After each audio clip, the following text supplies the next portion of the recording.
दुशासन के दोनों भुजा थक गए, लेकिन द्रौपदी के तल्ला वो तिल मात्र नहीं छोड़ा। रागी भैया जब दुशासन थक गए तो ही पर जमीन द्रौपदी के लाज भगवान बचा। अंधराजा धृतराष्ट्र उठ गए, उठ के बोले बेटी द्रौपदी ते सो मांग मैं तुला आज बेटी इकर गलती ते क्षमा कर दे।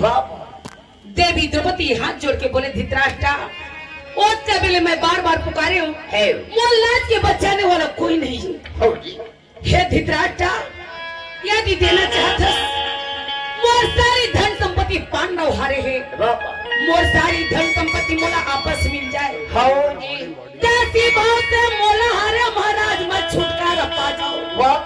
मोर पांचों पति दास के भाव से हवाए, मोर पांचों पति मोला आपस मिल जाए। अंधराज धृतराष्ट्र जाओ बेटी द्रौपदी ये सब वापस कर दो। विदुर महाराज बोले पांडव ले चला बेटा आज की रात का मोर घर में रहने। पांचों भाई पांडव देवी द्रौपदी वहां से चले विदुर जी के घर में, विदुर महाराज के घर में चली।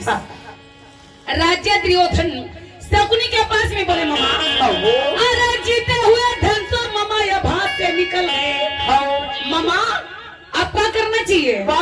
शकुनी कथे भाचा पांडवला एक बार फिर से ठग के बुला लाओ। रागी भैया आप बेंजो माटर मन के करुआ भागथे ए मन का बनी कह कर रहो तन कति जाहिर है के ले तो भले कर करुआ भागे का कहे काबो छन बात पे रे करुआ दे भाग खा के आवत हो।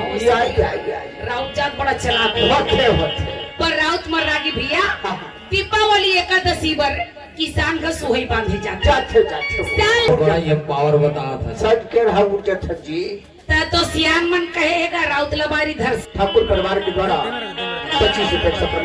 हाँ ठाकुर परिवार की ओर से